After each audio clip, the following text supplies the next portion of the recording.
حضرت سلطان ابراہیم ادھم رحمت اللہ علیہ بہت بڑے ولی اللہ گزرے، بادشاہ تھے، بادشاہی چھوڑ کے فقیری اختیار کی۔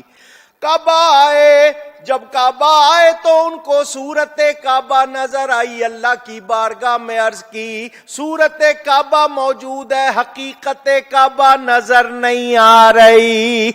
کعبے کے پتھر تو نظر آ رہے، صورت ہے، لیکن اصلی کعبہ جو حقیقت ہے تیری تجلی وہ نظر۔ ان کو غیب سے آواز آئی، ہماری ایک بندی رابعہ بصری حج کرنے آ رہی ہے، کعبہ اس کے استقبال کو گیا ہوا ہے۔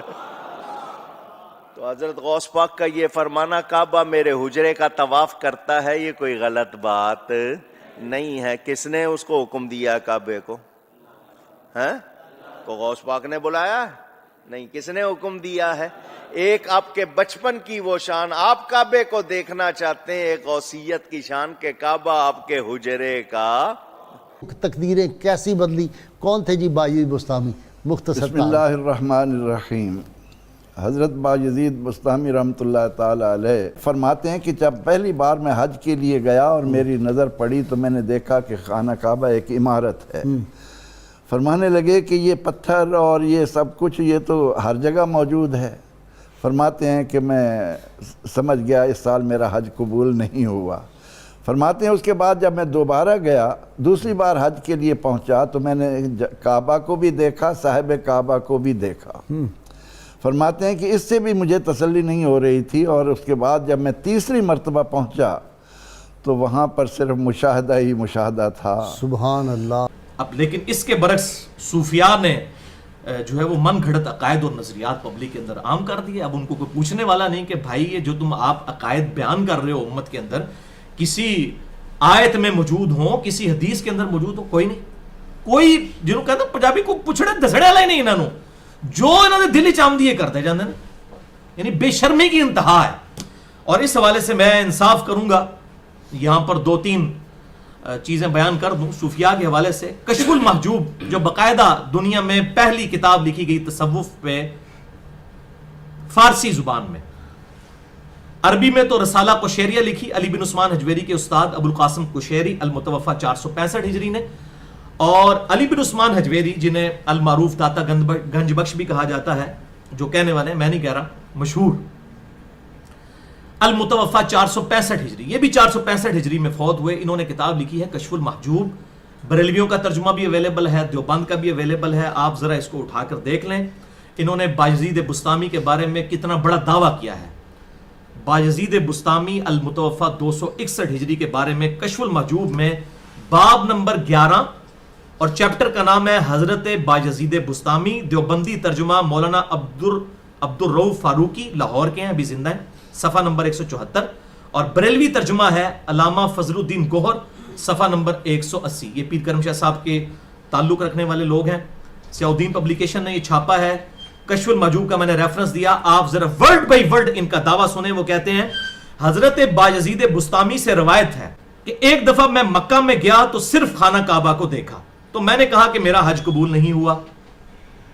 اچھا، انہوں نے خود کنکلوڈ کر لیا کہ خانہ کعبہ کو میں نے دیکھا ہے۔ اب آپ حیران ہو رہے ہوں گے تو اس میں حج قبول نہ ہونے والی کون سی بات ہے؟ وہ آگے تو ہم دس دینے۔ میں نے کہا میرا حج قبول نہیں، کیونکہ اس طرح کے پتھر تو میں نے کافی مرتبہ دیکھے ہیں، وَلِعَاذُ بِاللَّهِ تعالیٰ، اس سے بڑی خانہ کعبہ کی کیا توہین ہوگی؟ خانہ کعبہ جیسا پتھر اور کون سے ہیں دنیا کے اندر؟ ان کے بزرگ بابوں کے پتھر ہوں گے نا، اس لیے وہ کہہ رہے ہوں گے بہت دیکھے ہیں۔ ہم تو کہتے ہیں ویسا کوئی بھی نہیں ہے، اور اس میں ایک پتھر ایسا لگا ہوا ہے حجر اسود، جس کو ہمارے محبوب صلی اللہ علیہ وسلم نے بوسہ دیا ہے، اور بخاری اور مسلم کی متفق علیہ حدیث ہے۔ سیدنا عمر فاروق رضی اللہ تعالیٰ عنہ سیدنا عمر علیہ السلام کہتے ہیں کہ اے حجر اسود، تو ایک پتھر ہی ہے، نہ کسی کو نفع دے سکتا ہے نہ نقصان، میں صرف اس لیے تجھے چومتا ہوں کہ میں نے اپنے محبوب صلی اللہ علیہ وسلم کو تجھے چومتے ہوئے دیکھا۔ الحمدللہ۔ بہرحال آپ اندازہ کریں، کہتے ہیں اس طرح کے پتھر بہت دیکھے ہیں۔ دوبارہ حج کے لیے جب گیا تو خانہ کعبہ بھی دیکھا اور کعبے کے رب کی زیارت بھی کی۔ اے دیکھ لو، یعنی موسیٰ علیہ السلام نے کوئی نہیں کی تھی زیارت، بایزید بسطامی کہہ رہے ہیں میں نے کعبہ بھی دیکھا اور کعبے کے رب کو بھی دیکھا۔ اچھا، تو میں نے کہا کہ اب بھی حقیقت توحید حاصل نہیں ہوئی، ہوں کیڑی مصیبت پہ گئی پائی، وہ دس دن تو وہ کہتے ہیں ابھی بھی توحید نہیں۔ تیسری مرتبہ گیا تو صرف اللہ کو دیکھا اور خانہ کعبہ نظروں سے غائب تھا۔ وہ کہندے کعبہ بھی نہیں نظر آنا چاہیے. اور یہ ویسے آپ جذبات کی اگر رو میں دیکھیں تو بڑی میٹھی میٹھی باتیں ہیں. جذبات میں تو بہت کچھ میٹھا میٹھا ہے, لیکن یہ جذبات کا معاملہ نہیں ہے, یہ علمی دلائل کا معاملہ ہے. سنن ابن ماجہ میں صحیح حدیث ہے, سنن ابی داؤد کے اندر بھی موجود ہے, سنن الکبریٰ البہیقی میں بھی موجود ہے. ایک صحابی نے اللہ کے محبوب صلی اللہ علیہ وسلم کو سجدہ کیا, آپ نے فرمایا سر اٹھا. اگر میں سجدہ جائز سمجھتا تو بیویوں کو کہتا کہ وہ اپنے خامدوں کو سجدہ کریں اس حق کے سبب جو اللہ نے دیا ہے, یعنی سجدہ تعظیمی اگر جائز ہوتا. آپ نے نہیں فرمایا عشق دے چلے نمبر لے گئے عقل والے ہیں انجے ہی عمرہ گالیاں, انہوں نے گل کرو کہنا نہیں عشق دیاں گلاں نے پائی, وہ عشق نہیں سی. اللہ دے نبی نو سجدہ کرنا کیا عشق نہیں ہے؟ آدم علیہ السلام کو فرشتوں نے نہیں سجدہ کیا, لیکن اس شریعت میں جب چیز حرام ہو گئی ہوں عشق دے چلے نمبر نہیں لے گئے, عشق دے چلے جڑے ایتھے بھی مارے گئے تے اگے بھی انشاءاللہ مارے جان گے. عقل دے چلے او چلے نہیں ہوندے. انما یخشى اللہ من عبادہ العلماء, اللہ تعالیٰ کی خشیت اور معرفت تو صرف اہل علم کو حاصل ہے.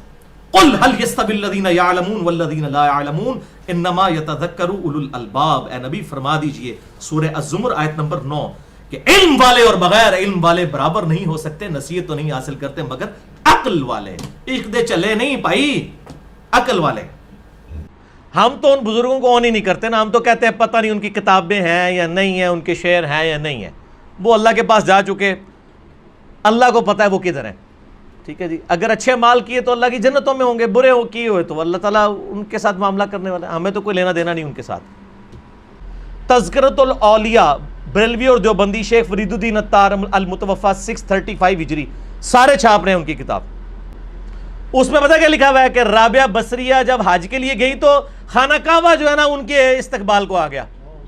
تو جنہوں نے کہا کہ جی خانہ کعبہ طواف کے لیے آ جاتا ہے اور کعبہ زیارت کے لیے جاتا ہے, اور یار بخاری مسلم اٹھا کے دیکھیں, قرآن میں سورۃ الفتح میں آتا ہے کہ جب مشرکین عرب نے نبی علیہ السلام کو صلح حدیبیہ کے موقع پر روک لیا اور نبی کا طواف کرنے تو کعبہ کوئی نہیں آیا, صحابہ تو وہاں روتے رہے, اور آپ کے بزرگوں کا طواف کرنے کے لیے ان کی زیارتیں کرنے کے لیے کعبہ آتا ہے. اور جھوٹ مار دے ہو, ایک سے ایک بڑا جھوٹ لکھا ہوا ہے. ان بزرگ بابوں کی تقلید چھوڑ دیں اور اللہ رسول کی طرف آئیں.